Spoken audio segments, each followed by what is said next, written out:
മിശിഹായിൽ അനുഗ്രഹീതരായവരെ, ദിവികാരുണീശോ ഈ ദിവസം നിങ്ങളെയും നിങ്ങളുടെ കുടുംബങ്ങളെയും നിങ്ങളുടെ എല്ലാ അധ്വാനങ്ങളെയും സമൃദ്ധമായി സഹായിക്കുകയും നിങ്ങളെ ഓരോരുത്തരെയും സംരക്ഷിക്കുകയും ചെയ്യട്ടെ എന്ന് പ്രത്യേകമായിട്ട് പ്രാർത്ഥിക്കുകയാണ്. നിങ്ങളുടെ കുടുംബത്തിൽ ഈശോ വസിക്കട്ടെ. ഈശോയുടെ പിറവിക്ക് വേണ്ടി നമ്മൾ ഒരുങ്ങുകയാണ്. അപ്പോൾ ഒരുക്കത്തിൻ്റെ ഈ ദിവസത്തിൽ നമ്മളായിരിക്കുമ്പോൾ നമ്മുടെ ചിന്തയ്ക്കായിട്ട് നമ്മളെടുക്കുന്ന വചനഭാഗം പൗലോസ് ഗലാത്യക്കാർക്ക് എഴുതിയ ലേഖനത്തിൻ്റെ 4-ാമത്തെ അധ്യായത്തിന് 4-ാം തിരുവചനമാണ്. വചനത്തിൽ നമ്മളിങ്ങനെ വായിക്കുന്നു: കാലസമ്പൂർണത വന്നപ്പോൾ ദൈവം തൻ്റെ പുത്രനെ അയച്ചു. ദൈവം വരാൻ വൈകില്ല, നേരത്തെയും വരില്ല, പെട്ടെന്നും വരില്ല, കൃത്യസമയത്ത് ദൈവം വരും. ഇതാണ് ഈ വചനം പഠിപ്പിക്കുന്നത്. കാലസമ്പൂർണത വന്നപ്പോൾ. പ്രിയപ്പെട്ടവരെ, നമ്മളൊക്കെ ദൈവത്തിന് മുമ്പിൽ പ്രാർത്ഥിച്ചിട്ട് നിരാശപ്പെട്ടു പോകുന്ന അനുഭവങ്ങൾ പലപ്പോഴും ഉണ്ട്. നമുക്കൊക്കെ ഇപ്പം വേണം.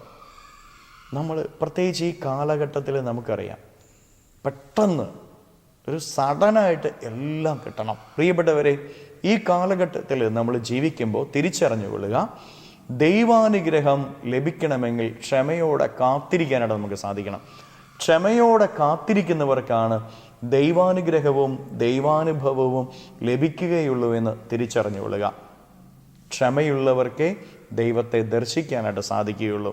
കാരണം അവൻ വരുന്നത് കൃത്യസമയത്താണ്. കൃത്യസമയത്ത് നിന്റെ ജീവിതത്തിൽ എപ്പോൾ ആവശ്യമുണ്ടോ അവിടെ അവൻ വരും. ഈ ഒരു ബോധ്യം നമ്മുടെ ഓരോരുത്തരുടെയും ഹൃദയത്തിലുണ്ടായിരിക്കട്ടെ. പ്രാർത്ഥിച്ചിട്ട് ആ അനുഗ്രഹം ലഭിക്കാൻ ക്ഷമയോടെ കാത്തിരിക്കുക. കരങ്ങളെ യാചനയോടെ പിടിച്ച് ഈ ദിവസത്തെയും ഈ ദിവസത്തിൻ്റെ എല്ലാ കാര്യങ്ങളെയും ഈശോയോട് നമുക്ക് സ്തുതിക്കാം. ഹല്ലേലൂയ. ഈശോയെ നന്ദി. Hallelujah, hallelujah, hallelujah, hallelujah, hallelujah, hallelujah. കർത്താവായ ഈശോയെ, മക്കളെ ഓരോരുത്തരെയും സമർപ്പിക്കുന്നവരെ അനുഗ്രഹിക്കണമേ, ആശീർവദിക്കണമേ. ഇവരുടെ ജീവിതങ്ങളെയും കുടുംബങ്ങളെയും അധ്വാനങ്ങളെയും അനുഗ്രഹിക്കുകയും ആശീർവദിക്കുകയും ചെയ്യണമേ.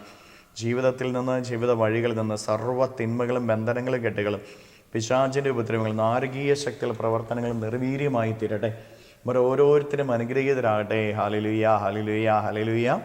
നിത്യം പിതാവും പുത്രനും പരിശുദ്ധാത്മാവുമായി സർവേശ്വര എന്നേക്കും. ആമേൻ.